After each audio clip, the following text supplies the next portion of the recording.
Assalamualaikum warahmatullahi wabarakatuh. Nama saya Evelyn Putri Rahmadinanti dengan NIM 1860311241003 kelas MD4B Program Studi Manajemen Dakwah UIN Said Ali Rahmatullah Tulungagung.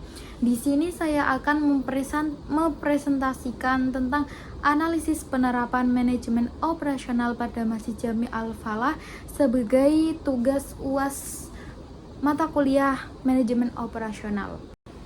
Nah, apa sih yang dimaksud dengan manajemen operasional itu? Di sini menurut William J. Stevenson tahun 2018, manajemen operasional yakni sebagai sistem atau proses yang mengubah berbagai masukan input menjadi keluaran output berupa barang atau jasa yang bernilai bagi pelanggan. Sedangkan secara umum, manajemen operasional adalah adanya proses perencanaan, pengorganisasian, pengarahan, dan wawasan terhadap kegiatan produksi yang menghasilkan jasa agar dapat berjalan secara efisien sesuai dengan tujuan organisasi. Jadi, yang dimaksud dengan manajemen operasional sendiri itu adanya proses perencanaan, pengorganisasian, pengarahan, dan pengawasan, ya atau disebut POAC, terhadap suatu kegiatan produksi yang menghasilkan barang atau jasa sehingga dapat berjalan secara baik dan bisa mencapai tujuan organisasi dengan baik juga. Selanjutnya yakni tentang profil Masjid Jami Al-Falah sendiri. Masjid Jami Al-Falah terletak di Desa Mojopuro Wetan, Kecamatan Bungah, Kabupaten Gresik, Provinsi Jawa Timur. Sejarah singkatnya, Masjid Jami Al-Falah ini merupakan masjid utama yang berada di Desa Mojopuro Wetan, Kecamatan Bungah, Kabupaten Gresik. Sejak berdiri, masjid ini menjadi pusat pelaksanaan ibadah umat Islam sekaligus pusat kegiatan sosial dan keagamaan masyarakat desa.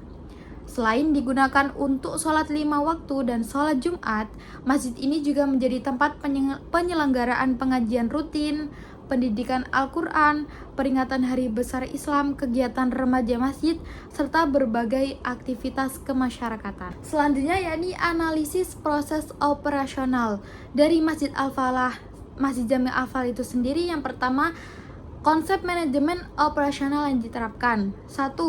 Perencanaan atau planning. Dari Masjid Al-Falah sudah menyusun jadwal imam rawatib untuk sholat 5 waktu. Kedua, menyusun jadwal imam dan khatib sholat Jumat setiap tahun. Jadi di Masjid Al-Falah ini setiap tahun itu sudah dijadwalkan imam dan khatib untuk sholat Jumatnya.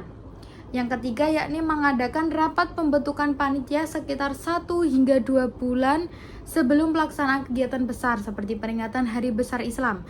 Jadi di Masjid Al-Falah ini adanya rapat sebelum dilakukannya hari besar seperti Hari Raya Idul Fitri, Hari Raya Idul Adha, itu mereka sudah mengadakan rapat atau membentuk panitia itu sekitar kurang lebih 1 atau 2 bulan sebelum hari besar dimulai. Yang kedua yakni adanya pengorganisasian atau organizing. Yang pertama, pengurus takmir menetapkan imam sholat dan membagi tugas kepanitiaan. Marbot bertanggung jawab terhadap kebersihan dan kesiapan fasilitas masjid. Administrasi dikelola oleh pengurus inti. Selanjutnya, adanya pelaksanaan atau actuating, melaksanakan sholat berjamaah sesuai jadwal imam yang telah ditentukan. Yang kedua, menyelenggarakan kegiatan keagamaan sesuai tugas masing-masing panitia. Yang ketiga, persiapan sholat Idul Fitri dan Idul Adha dilakukan oleh petugas marbot dan jamaah. Selanjutnya, yang terakhir adanya pengawasan atau controlling. Adanya evaluasi atau pengawasan rutin terhadap pelaksanaan kegiatan masjid setiap bulannya. Jadi, setiap bulan tuh mereka pasti ada evaluasi kerja atau apa sih yang perlu dievaluasi dari kegiatan-kegiatan di masjid ini selama sebulan, apakah ada kendala atau ada masukan dari masyarakat tentang kegiatan kurang begini mereka itu ada evaluasi setiap bulannya. Selanjutnya yakni analisis tentang ruang lingkup kegiatan operasional di Masjid Al-Falah sendiri. Yang pertama, adanya pengelolaan media diserahkan kepada tim remaja masjid atau remas yang bertanggung jawab mengoperasikan media sosial Masjid Jami Al-Falah. Yang kedua, ruang lingkup publikasi mencakup tidak hanya jemaah masjid, tetapi juga halayak umum sehingga informasi dan syiar Islam dapat menjangkau masyarakat yang lebih luas. Analisis selanjutnya yakni pengambilan keputusan dan pengelolaan SDM. Yang pertama, pengambilan keputusan di Masjid Jami Al-Falah dilakukan melalui musyawarah antara pengurus takmir, terutama dalam menentukan kebijakan dan pelaksanaan kegiatan masjid. Yang kedua, pembagian tugas SDM disesuaikan dengan bidang dan tanggung jawab masing-masing, seperti pengurus inti, marbot, imam, khotib, panitia kegiatan, dan tim media dari remaja masjid. Yang ketiga, penunjukan petugas seperti imam rawatib, imam dan khotib sholat Jumat dilakukan oleh pengurus takmir sesuai kebutuhan operasional masjid.